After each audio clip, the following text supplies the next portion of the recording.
My fiancée secretly invited her ex to our engagement party, so I played. The slideshow that ended everything she'd built in seconds. I'm a 30-year-old guy, and for a long time, thought I was one of those people who just wasn't meant to find love. I'd had my share of heartbreaks relationships that burned out too quickly. People who loved the version of me that made their lives easier, not the real me. Then I met Lily, and everything changed. I remember thinking, so this is what peace feels like. We met at a charity gala I almost didn't attend. She was radiant, laughing with a group near the piano, her hand brushing her hair in that effortless way that drew people in. We struck up a conversation about travel and ambition, and somehow ended up talking for hours long after the event ended. She told me she wanted to build something meaningful in life, a foundation, maybe, or her own business. I admired that fire. For the first time, I felt seen. The weeks that followed were a blur of connection. We had our little routines, Sunday morning coffees, cooking dinner together while our playlist looped the same 10 songs, and our late-night talks about the kind of parents we wanted to be someday. She used to say, "You're my safe place," and I'd smile, thinking I'd finally found mine too.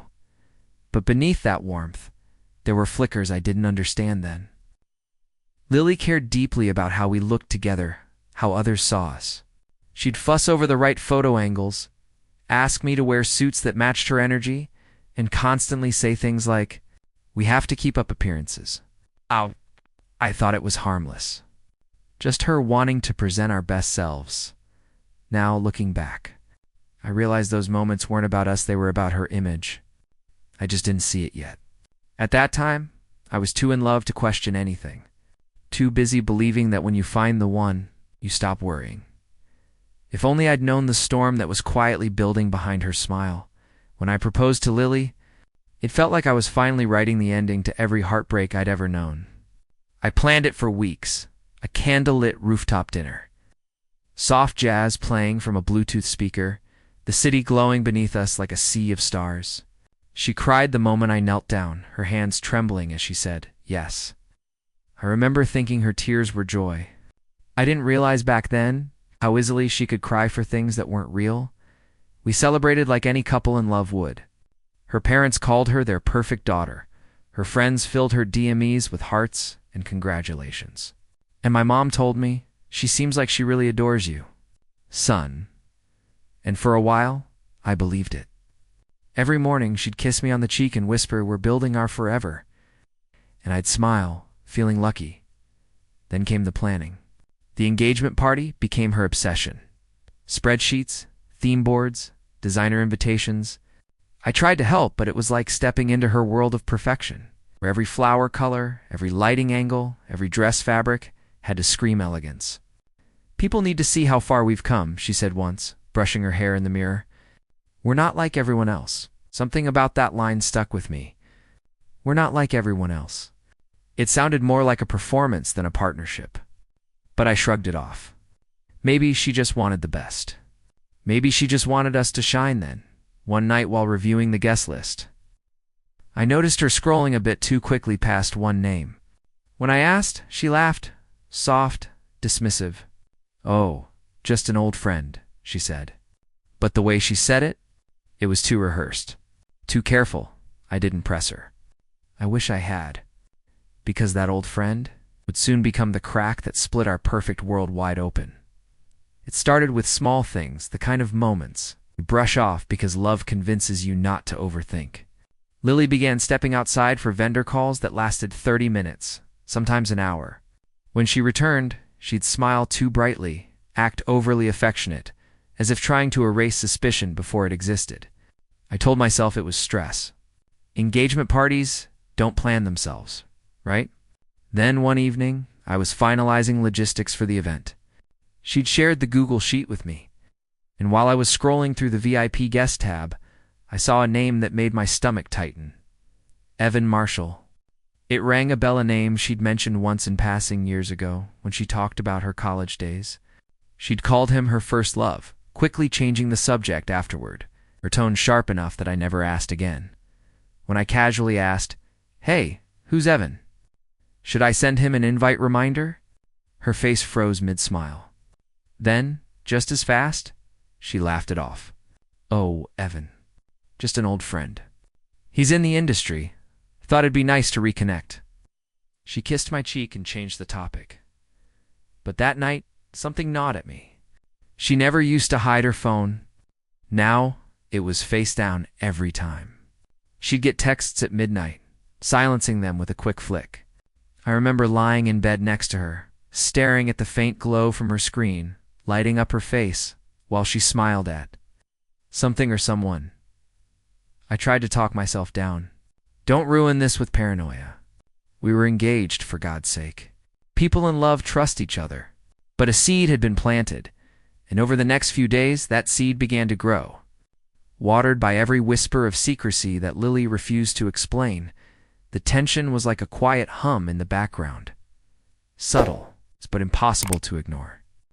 A week before the engagement party, my best friend Derek pulled me aside after work. He looked uneasy, hesitant. "Man, I don't know if I should say this," he began, rubbing the back of his neck. "But I saw Lily at that new cafe on 5th. She wasn't alone." My chest tightened. "Who was she with?" He shrugged. Didn't recognize the guy, but they looked close. Too close. I laughed it off, pretending it didn't sting. Maybe it's a vendor meeting. But even as I said it, my voice wavered. Derek didn't push further, but the concern in his eyes said everything. That night I couldn't sleep. I opened our shared event folder again, scrolling through her updated guest list. There it was, Evan Marshall, now marked as confirmed. My fingers hovered over the keyboard as I stared at his name. My fiancée had invited her ex to our engagement party. The thought burned through my chest like acid. When I confronted Lily the next morning, I tried to sound calm. "Hey, so, you invited Evan?" She looked up from her phone, all innocence. "Of course. We're adults, aren't we? He's a part of my past, not my present." "It's nothing, babe." Her tone was light, her eyes practiced. I wanted to believe her, but my gut screamed otherwise. Later that day, I searched his name online. Her ex, the one she once said ruined love for her. Turns out, he wasn't just her past. He was now a successful entrepreneur, recently single, and very much within her social circle again. I closed the laptop slowly, my pulse heavy in my ears. For the first time, I felt something fracture inside me, that quiet, unspoken trust that keeps love alive. And the worst part? The engagement party was just 3 days away. The day before the engagement party felt like a scene out of a dream. One I didn't realize was slowly turning into a nightmare. The house buzzed with energy. Lily hummed while directing decorators. The scent of fresh flowers filled the air, and a playlist of soft instrumentals played in the background. She looked ethereal, glowing in her white silk robe, every movement deliberate, graceful, perfect. For a moment, I almost forgot the unease that had been sitting in my chest for days almost, while she was in the shower. I picked up her phone from the counter to check the event itinerary she'd saved.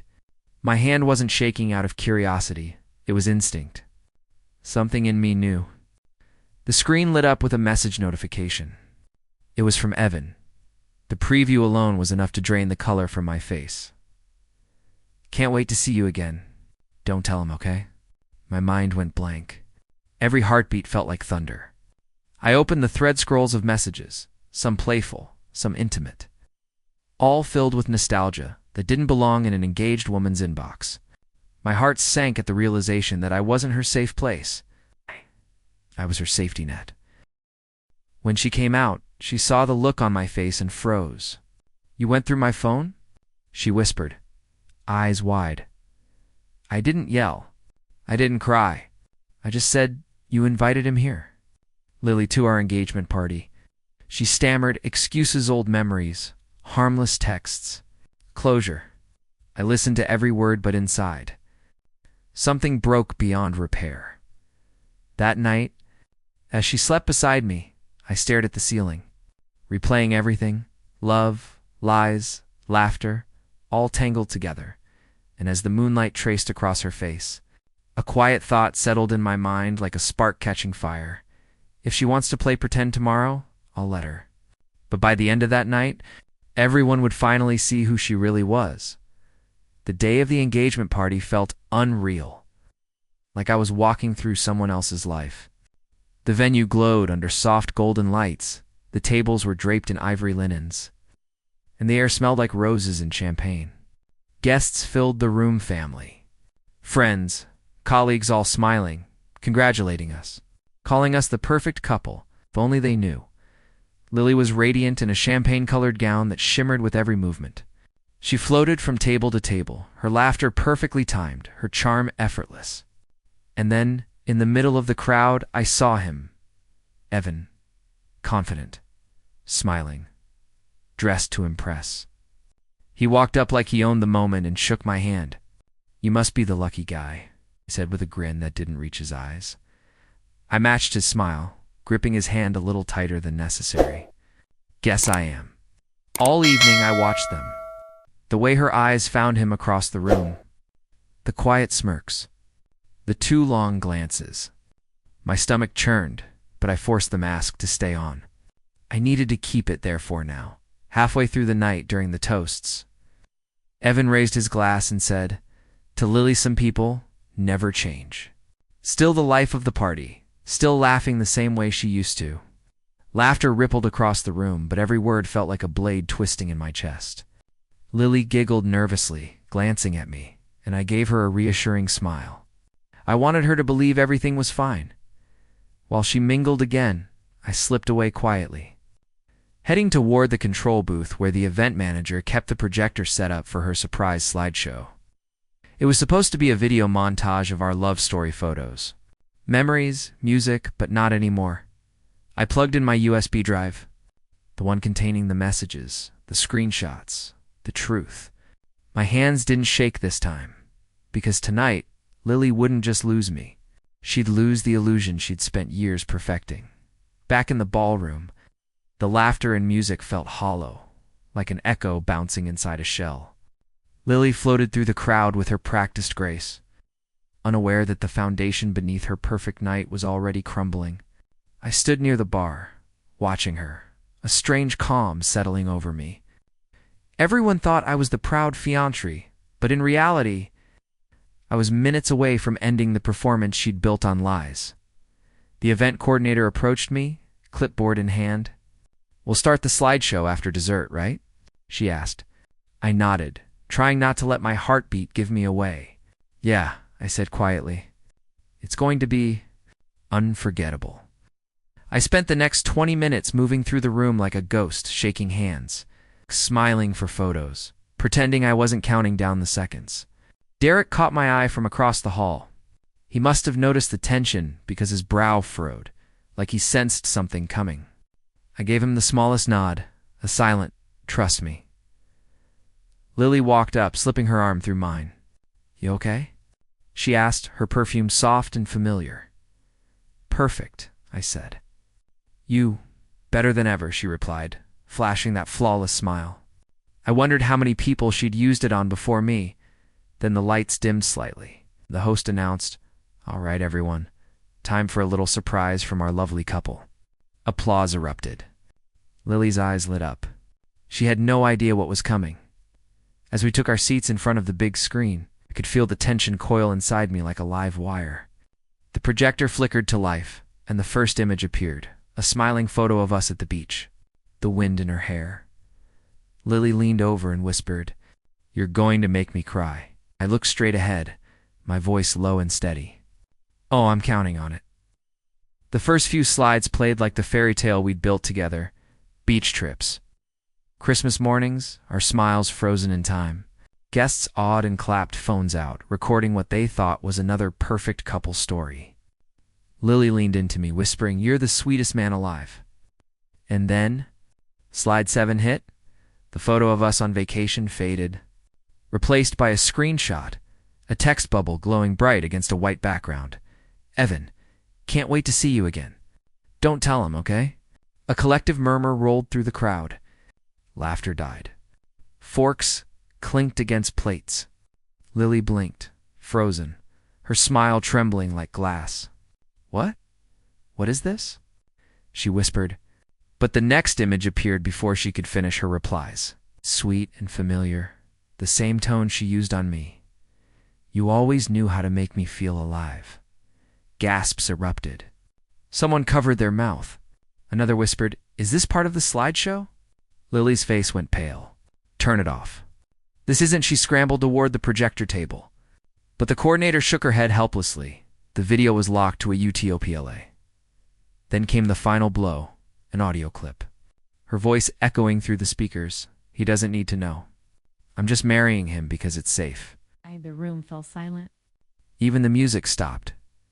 She turned to me, eyes wide, voice cracking. "Please stop this. I can explain." I looked at her, the woman I once thought was my forever, and said softly, "No need." "You just did?" The final slide faded to black with one sentence in white text. "Every lie eventually shows its face." And for the first time in years, I didn't feel broken. I felt awake. For a long, heavy moment. Now the room stayed silent. So silent, I could hear the faint hum of the projector cooling down.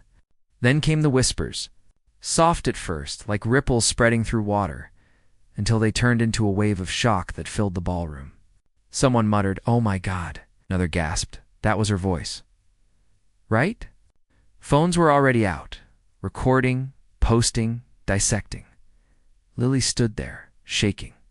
Her lipstick was smudged, her hands trembling as she pointed at me. How could you do this to me?" Her voice cracked between rage and disbelief. I took a step closer, keeping my tone steady. "No, Lily, you did this to us. You just didn't think anyone would ever see it." Her parents rushed over, her mother covering her mouth, her father glaring at me until he realized what was on the screen behind her. The shame in his face said everything. Evan cowered, that he was already slipped out during the chaos. Leaving her to face the wreckage alone, people began to leave. Some awkwardly patted me on the shoulder, others just stared. Derek approached slowly, his expression torn between pride and heartbreak. "You good, man?" he whispered. I didn't answer. I just watched as Lily sank into a chair, mascara streaking down her face. "You ruined me," she whispered, voice hoarse. "No," I said quietly, almost kindly. "You did that yourself." I just hit play. Cameras flashed. Her perfect image, the one she'd guarded so fiercely, was unraveling in real time. Every lie, every manipulation, every "we're perfect together" was now public. I turned toward the exit as the noise rose behind me. Her sobs echoed through the room, but I didn't look back. Not because I didn't care, because for the first time in years, I finally did. As I stepped outside into the cold night air, one thought anchored me in the storm. Sometimes closure isn't about forgiveness. It's about exposure. The night air hit me like a slap sharp, cold, cleansing. But the silence that followed was heavier than anything I'd ever felt. I sat in my car outside the venue, the hum of the engine mixing with distant echoes of chaos inside. My phone buzzed, non-stop texts, missed calls, notifications blowing up from people who'd already seen the video someone posted online. I turned it off. I didn't want to see the world's reaction. I just wanted quiet. The next few days blurred together. I barely left my apartment. The engagement ring sat on the counter, its shine mocking me every time the sunlight hit it. My mom called crying, saying she couldn't believe what she saw online. Lily's parents tried reaching out too, but I ignored them. I couldn't stomach another apology for something deliberate. At one point, I scrolled through old photos of us, her smile pressed against my cheek. Captions about soulmates and forever. I deleted every single one. Then came the crash. The exhaustion. The disbelief. Not just at her, but at myself for being so blind. The loneliness that followed wasn't quiet. It was loud. Every sound in the apartment echoed like an accusation. Every memory hurt like a bruise I couldn't stop touching. I kept replaying the moment she said, "He doesn't need to know. I'm just marrying him because it's safe." That line haunted me more than the betrayal itself because it made me realize I wasn't her partner. I was her backup plan. One night, around 3 a.m., I drove to the ocean. Sat there, in the dark, waves crashing against the rocks, and whispered to myself, "You have to let this die before it kills you." That was the lowest I'd ever been. But somewhere between the silence and the salt air, I realized rock bottom isn't the end. It's the ground you push off from. The days after the explosion felt slow. It's almost weightless, like I was living in the quiet after a hurricane. For the first time in years, there was no one to text, no one to check in with, no one to impress. My phone had stopped buzzing. The noise had died down, leaving me alone with the one thing Lily could never fake: silence. But that silence started to feel peaceful. I deleted our photos, sold the ring, and boxed away everything that reminded me of her, even the mug she loved, the one that said "Forever starts here." Then I did something I hadn't done in months. I went outside just to breathe. The air felt different when you weren't pretending to be happy for someone else. A week later, Derek came over with takeout and his usual blunt honesty. "You know it's gone viral, right?" he said between bites. I frowned. What did? The video? Someone recorded the whole thing. Engagement party exposed. It's all over TikTok and Reddit. I opened my laptop hesitantly. And there it was. Millions of views, comments calling me the guy who pressed play on justice. Strangers called me brave. Some called me cruel. But for once, I didn't care what anyone thought. I didn't need the world's sympathy or Lily's apology. I just wanted peace, the kind that doesn't come from revenge, but from release. Lily tried to reach out, of course, first with apologies, then with blame, and finally with silence of her own. I didn't respond. I started therapy instead. Learned that forgiveness isn't for the other person, it's for yourself. So you can stop bleeding from wounds they'll never clean. For the first time, I began to rebuild my life, not as someone's safety net, but as a man who finally realized that survival isn't just about moving on, it's about moving up. And I had one last move left, one she'd never see coming. Months passed. The dust finally settled. I'd moved to a quieter apartment across town, started focusing on my small woodworking business again, the one I'd put on hold to plan a future that never existed. My mornings were simple now. Coffee, music, sawdust, and peace. No drama, no games, no curated perfection. Just life, honest and unfiltered. One afternoon, while sorting orders, I got an email that stopped me cold. The subject line read, "You're invited to celebrate our love, Evan and Lily." Stared at it for a long time. My first reaction wasn't anger, it was disbelief. She actually married him. The man she swore was just a friend, the one she said ruined love for her at first. I laughed quietly, almost bitterly. Then I felt something unexpected. Relief. Because her new life meant I didn't have to carry her anymore. She'd built her next illusion, and I had no interest in stepping into that spotlight again. Still, a part of me wanted closure. Real closure, so I mailed them a small gift. Nothing fancy, just a sleek black box with a silver USB drive inside. On the tag, I wrote 4 words: "For the memories. L." The drive contained the same slideshow from our engagement night. Every message, every clip, every lie. No edits, no additions. Just truth wrapped in a bow. A few weeks later, I heard through mutual friends that the wedding didn't end well. The groom stormed out mid-reception. I didn't need details. The universe had handled what I no longer cared to.